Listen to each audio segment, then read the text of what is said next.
Well, joining me now, the five co-hosts, Kimberly Guilfoyle. And Kimberly, I mean, this is great. Suddenly, after 61 times the House has repealed Obamacare, this time they're going to do it, and they're going to kill it.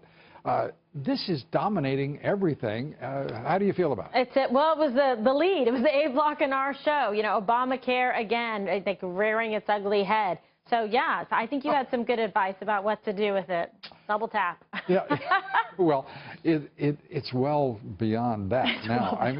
But the problem, I think that Trump came up with some very good advice for these folks on Capitol Hill, and that is to make certain that no matter what, the Democrats don't lose ownership of the calamity that is the Affordable Care Act. That's absolutely true, because they built it, they own it, they have to go down with it. And so he's already showing so much leadership. It's really incredible, just in the terms of his way to reach the people and, in fact, reach Congress, to let them know, hold on a second. And we've seen that already now time and time again. So he's delivering already, which is impressive, because he's not like the business as usual in D.C., the stagnation, the confusion, the obfuscation.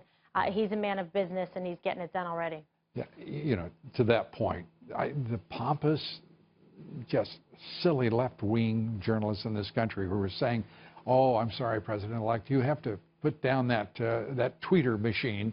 We can't let you have that. You've got a responsible job here.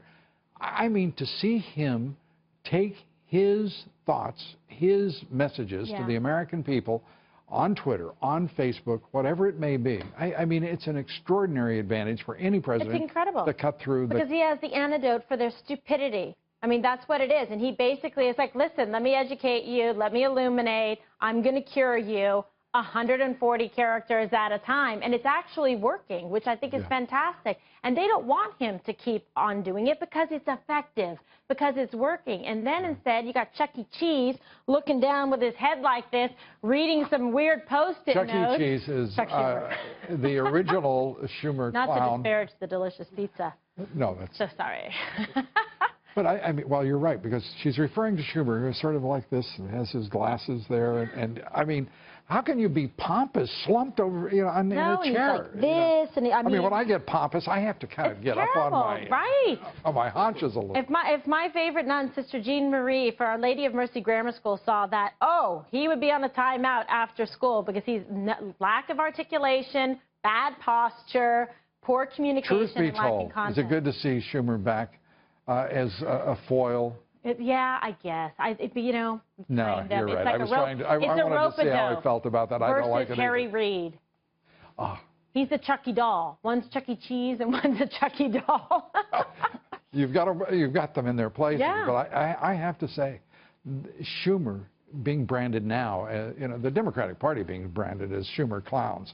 I mean, Trump has done it again. No, it's so embarrassing. He has branded the whole group. It's great, but I mean, you got to call it like it is. It's that kind of a plain speaking, direct pipeline to the American people that everybody loves. We want to show you this this image, if we may. You're looking at a moving van. That's the executive office building, and the van poised, as it were, between the EOB, and the West Wing. Does this please you, Lou? I was just going to get... Yes, it does. It does. I know. Look at the smile. There you go. Lou Dobbs tonight. Yeah, check out the grin. It sort of tells you where we're headed. Right. And there's... Don't you feel it? I mean, it's amazing. I totally do. I'm super excited. I like literally go on my calendar and I'm like counting the day, excited to get to inauguration, new beginning. I'm ecstatic for the families across America and the working men and women. They're going to get a shot. This is your chance. This is the guy who's going to do it for you. So, the Republic will be saved. This is correct. Go 45. There you go. Kimberly Guilfoyle, thanks so much.